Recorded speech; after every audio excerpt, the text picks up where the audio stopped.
SAG eligibility. So if I can't pay them, I'm like, look, I can help you out with getting Taft-Hartley. So. Oh, okay. Okay, so you hear that? I'm going to talk to you later on the slide because, I would love to get Taft-Hartley. Yeah. No, I mean, like, new media projects, if the producer has their, like, if they're very organized, they can make it where if you're performing with other union people, the union actors cannot perform with non-union. And so the producer has to Taft-Hartley you. Oh, okay. So can you talk a little bit about telecommuters? Yes, the telecommuters was a story that I was inspired to create based off of, I believe it was an 80s or 90s show, Designing Women. And so I created my version of it with a friend that I actually cast in my very first film. And when we worked together in that film, I was like, you know what, we get along, let's create a web series. And it was about two unemployed neighbors that are females, and one is dating a guy that's kind of like a jerk or whatever, and they bond together to steal his business deal. So it's a comedy. It's a comedy. So how did you feel about your project after it was completed? I really liked the project, and like I said, with that project, we were an official selection at the New Media Film Festival in last June in LA.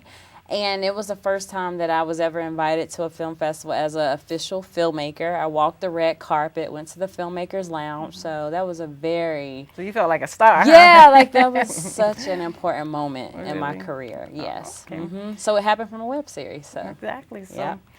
And now, when I looked at Heartbreak, now Heartbreak, was that a little bit about your personal experience? Yeah. Oh, was you? Yes. Did you want to tell our... Yeah, sure. I was inspired to write that from Nora Ephron, who passed away last May, I believe, or last year. She had a film called Heartburn, and it basically, it was a comedy about her husband actually having an affair. And so I was so inspired by the film because I'm like, how can this woman create a film or write a film and laugh and, learn from a man that was cheating on her? And I mean, when I say it was hysterical, it was funny, but it was sad too.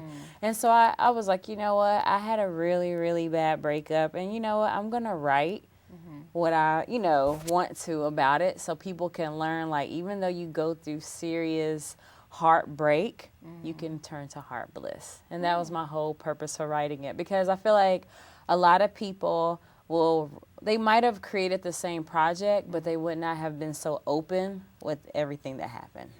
That is definitely true. But who would break up with you? You're such a lovely person. You're cute. Well. Girl, where is he at? I'll get my earrings. We can go find him. You live out here? Atlanta. Oh, okay. But it was such a great project because it was like therapy.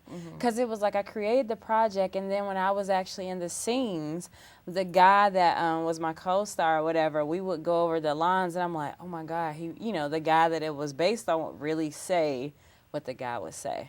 Oh. So it was like reflection. It made me think a lot, and I'm pleased with the work. I have a lot of an improvement to do, because when I looked at the actual footage or the shows, I was like, I have a lot of work, but I'm glad that I created it. Okay. Well, again, much success to you, and I know that I will be seeing you at the top, and you never know, we both may be the same, we're winking at each other. So, as an actress, I want to touch a little bit on the acting side. What has been your experience like in Hollywood, coming from Atlanta? What has been your experience with auditioning? Well, I'm a scientist by trade, so I'm very analytical. So what I do at the end of every year, I've only been for 1 year, but at the end of last year, I made an assessment on what I was paid to do and what I was not paid to do.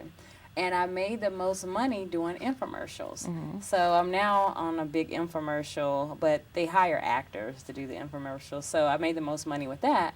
But I felt kind of bad because I'm like, I came out here to act. And so the acting has mainly come from student films or short films or people that I know. And I've booked a commercial, but that was in Charlotte. So it's just showing me like the things that I do book, maybe in Atlanta or Charlotte, but not in Hollywood. But I'm learning because I have friends that have been out here for a long time, and I've done more than they have, but it's only because I create my own projects. And it seems like that's what we have to do Yes. nowadays: create our own projects and support each other. And I'm definitely trying to look for ways through, how we can connect and support each other to, get these projects funded.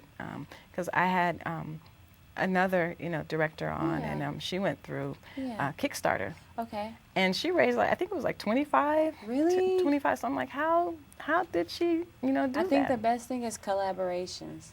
I really do, and I feel like whatever you raise, just have like it organized where you can, you know where the money's going and what you'll need, and include like in your budget for film festivals too. Because the more people learn about you, the more people, I feel like the more people will help you get to where you need to go. Okay. So is there anything else you would like our viewers to know about you that we have not touched? You can follow me on Twitter at mashadowel. It's MASHA Dowell, DOWELL.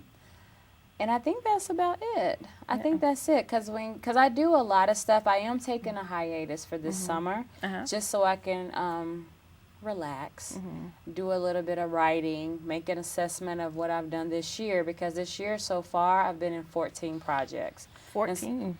And it's like only 6 that are my projects, but like other people's projects too. And I'm like, I'm kind of tired, so I'm going to take a break and then get back at it, in the fall. So. Well, that's good. Well, we have covered a lot of information today, and I hope anyone that's out there that's listening, that they have been inspired to go after your dreams, regardless of whatever it is. And Marsha, I just want to thank you also for coming down and talking to us about what it is that you're doing. I still can't, I'm still trying to figure out scientists.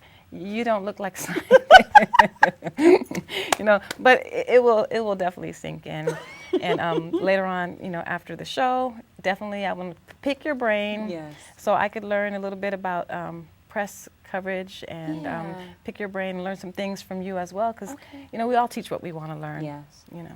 So moving forward, any last advice? I say basically write out clearly what you want to do and have no limits, and then create a strategy to get it. Amen. Yes. Well, that's all that we have for Street Therapy. I want to thank my special guest, Mashadowel. Until next time, I'm Tyra Jackson, your host. See you later. Much more than you're willing to give. People say I'm crazy, not willing to admit it. Like a thief in the night, you hide the truth in your lies. With escape from my mind, my body will not abide. 'Cause I'm a wimp for his sex and I'm a punk for his chest. I give you love, you give me less.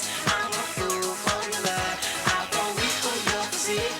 I surrender to your needs. Your rejection's